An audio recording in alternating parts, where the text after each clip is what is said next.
This is some cold work here. So what I've been producing recently to avoid the heat of the summer and not having to use the fire, I'm doing all this work cold right here. So let me get one of my copper scoops and I'll start to texture it. Looks like an ice cream scoop. Yeah. Boy, this is cool. You didn't think somebody at Biltmore know who you was, did you? Cold. I've got this little, almost like a trailer hitch, as you can see. It's a 2-inch ball bearing. I'm gonna start right in the center and just work my way around. And this is one of my newest projects. So this is kind of fun because, you know, when you're a blacksmith, you're actually trained to only work iron and steel. But copper and brass are such a beautiful addition to steel and iron. And so it's been something I want to do for years. After 14 years of working here, I finally made the time this summer to start working copper. So that's my first copper rose I've ever made. I made that a couple days ago. It's all one piece of rod.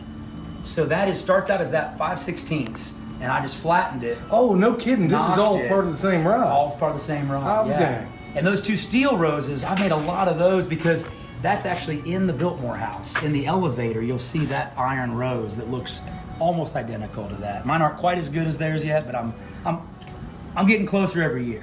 So would you say this is kind of a forgotten art?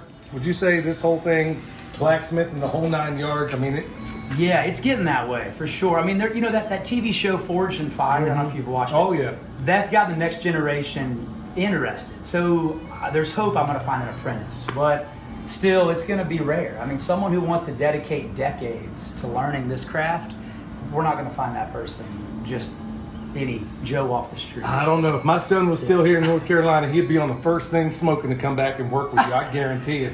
Well, hey, if I told him there was a job opening, what would he say? He might just do that. But man, What's he do? What's your son doing? He's a farmer just like us, but Okay. he's working at our other farm in Texas, and he's doing a bang up job doing that. Cool, man. But I mean, good night, man. You just can't find this kind of thing anymore. This is just really something else. Thanks, Billy. This is. Take a look at the knife and the tomahawk. Those are made from railroad spikes. Wow. Yeah. Look at that. Look at that, man. I just did a couple of sheep the other day. This would have been, well, something like this would be pretty doggone handy, but man, I love it. Do you need a hatchet for breaking down the carcass? Do you ever use a hatchet, or is it all? No, I've never done it. I've never done it that way, but this would work actually because I've done it with a cleaver when I get down the spine. Yeah. But I imagine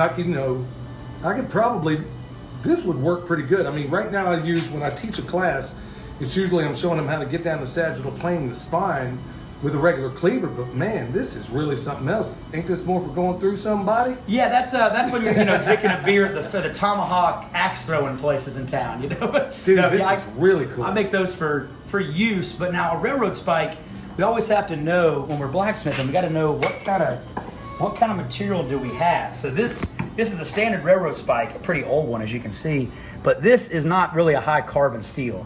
So we have to choose certain railroad spikes that have the notation HC on the head of the spike, and that lets us know there's a little more carbon in there. So like that knife and tomahawk, it's not the kind of carbon content you would want to see in like a Gerber knife or whatever a good brand of knife is these days. But it is a useful tool. You just got to sharpen it a lot more because it won't hold the edge like a high carbon steel will. But the story is why I make it. People love the fact that it started as this, it ends as that. Yeah, that is something. So that literally was. Yeah, that becomes that knife. Yeah. And so this one, my friend John Norwood. So we all have our own maker's marks, right? Mm-hmm. That right there is John Norwood's mark out of Old Hickory Forge. He's down near Marion. So we've got a lot of skill here in Western North Carolina, right? Man, I tell you what, you're going to have people blowing up because a lot of people are going to watch a video like this and they're going to be wanting to sign on as one of your apprentices. But I mean, good night, man. This says it all right here as far as I'm concerned. But man, this is astonishing. Billy, take that home with you. What, this here? Yeah. You got to let me pay you for it. No, man, seriously. No, seriously. Let me give that to you. Are you serious? I sell them for $1,000. You can't afford that. I'm just kidding. I'm just kidding. Okay, man. Worst case scenario. I can't afford that. No, man. Please. Are you dead serious? Yeah. Man. This thing is for the camera. I'm not trying to do this to for the film. No, seriously, man. Take that. I didn't know. What that mean to you. So, man, this means everything to me. Please take that, man. How cool is that? Let me show you. Y'all, I'm getting choked up on this thing. Man, I mean, this is the cool thing, y'all. When you go to places like, right now I'm at the Biltmore. Our only expectation today was I was coming out here. For those that are more into the esoteric thing, you know that if you listen to the podcast, if you listen to some of the guests I've had on there, we've talked about things like, esoteric topics like the mud flood and all those other things. We came out here just to look at certain things on the house. The opulence and all that stuff means nothing to me and Michelle. But what does is running into my man Steve over here, and we struck up a conversation, and he brought us back to his blacksmith shop. Everybody's pretty much, it seems, gone for the day, and this is the best part of today, I guarantee it. Coming over here, seeing this real deal, honest to goodness craftsman, y'all. And you don't just work here, you also teach people, right? Yeah, that's something I've started doing kind of recently. So at my homestead, my wife and I decided we wanted to make it a place where people could come and begin to learn these skills that we've just barely scratched the surface on. I told you I've been doing this for 14 years at Biltmore. I've been involved 17 years as a blacksmith trying to learn. And if you know how it is, the more you learn, the more you know you don't know. Yeah. And so, but I've learned enough, and I know enough skilled teachers in the area that my dream is to have the shop set up at home where we can, not only I can teach, but host other teachers who specialize in certain things. How cool would that be? One friend specializes, I put it away, so I was going to show you a hammer, but making handmade hammers, that's a whole skill in itself. This is handmade? This one is not, but one very similar to this, we would hand forge that out. Wow. And whereas some guys make knives or tomahawks, and that's all they do, and they're really good at that. I'm more known for the leaf, the rose, the ornamental aspect of ironwork is what I've spent the last 14 years learning. So, wow. Oh, here's how that started out, Billy. That's the cross. Are you kidding That's me? what went in the fire. That's a piece of 3/4 inch square.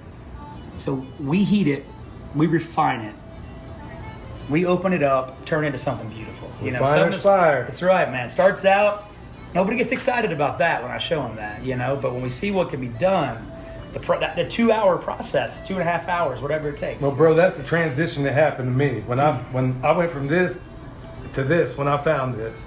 So man, it's a Hey, real brother. joy. It's a real joy to. Well, it's good to meet a brother in Christ, and man, this would be my honor just to give this to you, truly, man. You got to stop the video. Okay. This is cool. 1902, this shop was built. The original drill press is still here. Wow. So to get this thing, it's got electric on it. Yeah. Now. Okay. So this barn had electric in 1908. That's the crazy thing. This horse barn in the middle of nowhere, 3 miles from the Biltmore house, was electrified in 1908. What that allowed this shop to do was to run a belt-driven drill press off of an electric motor. So that's the original motor. We got it tore in half doing some repairs on it. But this was, imagine being a rural blacksmith and somewhere in the Midwest, and you came here in 1908 and you walk into a blacksmith shop that's electrified. Unbelievable. And you've never even dreamed of that. People we know in these mountains didn't get electricity in their homes till the 50s. I've met people out in Lester, Marshall, wherever, out Western Carolina, in the forge when this is running. That's 2,400 degrees, and this was the impurities, still a little bit warm. That's the clinker, that all the junk that kind of burned out of the coal today, that was all the impurities. I'll be damned. So we we do with that stuff is we patch the holes in the road back here. That's our pothole filler. Yes. Are you kidding me? Wow. They say that's how they paved the roads at Biltmore 120 years ago, was the cinders from the fireplace were pulled out, and they ran these roller packers over the road drawn by horses, and they were like, there was a name for it, I forget, like some weird word, but it was like an early form of pavement. Basically. Well, I can tell you the horses weren't walking on any of this. No, it was all crushed up. Yeah. That's like a landmine right there, a horse's hoof. Do you sell stuff? That people can buy from you? So I sell it mainly in the gift shop next door. Yeah, so that little gift shop there, I've actually teamed up with some other families of blacksmiths that we're selling high carbon steel skillets next door with the Biltmore logo, forged handles on it. And I sell all the gift shop kind of keychains, coat hooks. I sell next door, but all my custom work is through me directly. Okay. So I can do that at home. I do that work at home. So. Okay. All right, y'all. I'm done being choked up for now. Michelle's over there getting me all choked up, but this means everything to me, y'all.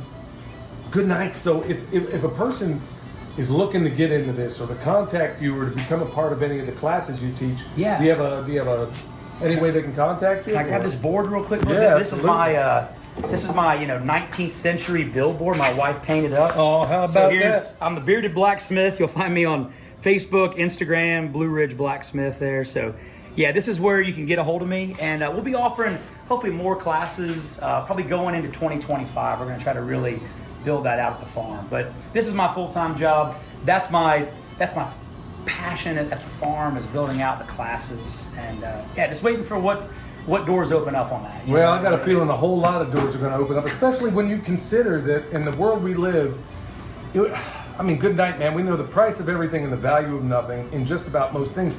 You are doing a trade here that is astonishing. I mean, especially to a novice like me, where I might be an expert in a few things that I know about, but I've only ever put my hands on something like this back, believe it or not, when they still had this sort of thing in junior high when I was growing up. Yeah. I did a little bit of it there and I thought it was cool, and then I thought I was the guy in Conan the Barbarian, and I was like, okay, how do I go from this little poker to a sword, Where's the sword at? Yeah, man, I'm like, okay, how do we get there? But do you guys make a chisel in shop class? Do you remember ever doing this? We never did any of this. Because a lot of the older guys, 70, 80-year-olds will tell me when they were in grade school, shop class was you make a chisel, you learn how to heat treat it, because that's the basic knowledge now of metallurgy. If you know how to heat treat this, harden and temper, now your edge is gonna hold, it won't crack. This is the first chisel I made 17 years ago, and I'm still using it every day. So is that basically what you were using right here on this? So you could use a chisel and hammer in that way, but here you can see I've polished up this hammer. It's a little wider face, so not leaving quite as deep as an indentation. But it is leaving it deep enough to really make a clear difference on that copper. So do you find people today, especially young people, that have any interest at all in doing this? There are a few. There's one young boy particularly who has been coming here every year with his family for probably since he was 8. I'd say he's 15 now.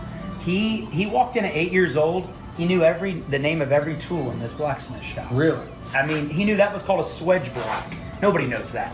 That's obscure knowledge. This kid was spouting out stuff at 8, 9 years old. I'm going, this kid's different. So I started encouraging him, right? So 2 years later, we're at their house on vacation up in Louisville, Kentucky. Like we were talking about. Oh man. We're staying with this family I met at Biltmore, and the boys are in the backyard. The 11-year-old and the 8 or 9-year-old brother, they take me to their forge they just built. And I'm like, okay, well, how are two boys going to build a forge? They show me. They saw this for years. They showed me in the backyard. They have taken bricks and mud and their mom's hair dryer in a PVC pipe, and they're heating up railroad spikes to 2,000 degrees and out there beating it on a big hunk of metal. So wow. They figured it out, so that their ingenuity, their willingness to do it themselves without saying, oh, there wasn't a YouTube video, so I couldn't do it. Right. They were like, no, we know how Steve does this. It's air and it's cold, and it's somehow you get that air flowing heavy. So they thought a hair dryer would work. So, it was a battery-powered leaf blower. It was their dad's DeWalt leaf blower with battery power. That's what it was. So, but anyways, the point is, there's a couple young lads that I'm excited to see where they go in the future. They'll probably get stolen by Tesla or somebody else because they're geniuses. But if I can get them in here, that'd be a dream. Yeah, but I think with as crazy as the world's becoming, it's when people are kind of, we're in the middle of what Joel Salatin calls a homesteading tsunami. You never know it by the suppression that happens in a lot of the social media platforms. But people, I guarantee, when they find out what you and a number of other people are doing out there, back to these old ways of doing things, I got a feeling the floodgates are about to open up a little bit wider. So, guys like you aren't a dime a dozen. To be able to transform something like this into something like this that is beautiful to look at, and honestly would work quite well. I think my son would be a little more efficient eating out of this than, but to be able to make that transformation or to take something like this or this, I mean, this is just something else. I mean, to be able to take something that was a railroad spike and to do so many incredible things with it, I mean, that's really something. So tell everybody some of the other projects you do out here at Biltmore, because when we ran into you, you were talking about do they commission you to do projects for certain things, or? So yeah, as the estate's blacksmith, and I'm working in the original shop from 1902. In fact, that forge has been here since 1902. Since 1902, wow. So we used to have to hand crank it. Now we got the electric fan. So we're going easy now. But how about that? But you know, to keep it authentic at Biltmore, yes, part of working as a team with all the various departments here is that I'm responsible for making things they can't find. So if it's in the Biltmore house, obviously you ain't gonna find it anywhere. It's gotta be done this way. But if it's at the restaurant or the hotels or the HR department, and they need some unique item they cannot find on eBay, Amazon, Etsy, whatever, they know Steve or Dave can make it here in the blacksmith shop. So, you know, Dave, my other blacksmith, makes this chain right here. So people in other departments love this chain, and they ask him to make goodness, dude, all over the property. So it's neat that we can provide a skill that still has value, still has importance. You know, that's what makes it neat, is that we're making things that you can't buy. And so I think people see that, they know that, they appreciate that. And the creativity, I mean, just to look at this, it's not just functional, it's beautiful. Yes. I mean, this is absolutely beautiful to look at. I mean, that's the two words I say all day long: function and beauty. Function meets beauty, and the intersection is blacksmithing, because I can't compete with Lowe's making you a box of nails. But if you want a nail with a special carved head, a decorative nail, you come to the blacksmith. You know, if you want chain, but you want it to look like that with hearts on it, you come to a blacksmith. That came from the junkyard. That came from a blacksmith. You know, so wow. I mean, this could have been blacksmith made if it was old enough, of course, but that's just some modern chain. But folks, I'm telling you what. I mean, I tell you, Steve, what else I'm going to do? You know, I got to drive through Asheville to get to where I live, back up north. Yeah. And I'm going to use this to chase away the demons on the way from between. Hey, I'll draw you a map for the safest route north. All right, I go home every night. Yeah, we're gonna chase him away right here. I'm gonna use this on. It's gonna be hanging from my windshield, my rear view. So yeah, that's another story altogether. But I'll tell you what, man, the joy of coming here today has been honestly to meet you, and it's cool because I think that's the way the Lord set it up.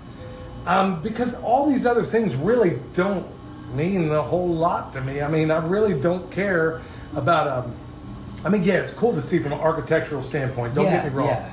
That's cool to see, but honestly, the things that are really more important to me, and I know Michelle as well, are what's growing out there in that field. We were hoping we'd see more of it. I didn't realize there's a whole 4,000 acres you don't see. Behind the scenes. Honestly, the stuff you do, this is why I think somebody should come here, meet my new friend Steve.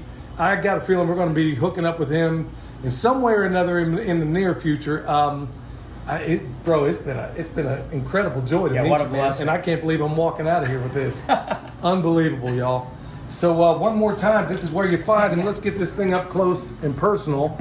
And is there anything else you want to leave folks with? Oh man, no, just an honor to meet Billy today, and just a fun surprise. It wasn't a plan; it just happened. And no, it wasn't. Doors open in life, and you know the Lord just opens doors. Yeah, He does. Because honestly, she was like, "Okay, I had enough. I'm tired. Let's go to the house. We got animals to put up. We got all this." And then right about that time, we're about to walk off. We run into you, and it's been a joy, y'all. If you come out here, this is who you want to see. Honestly, the other stuff, if you come here and dig it, that's all well and good. But be sure to hook up with my man Steve. And like I said, I look forward to seeing him in the future and doing some pretty cool stuff. It's been a joy, my brother. Thank you so much, man.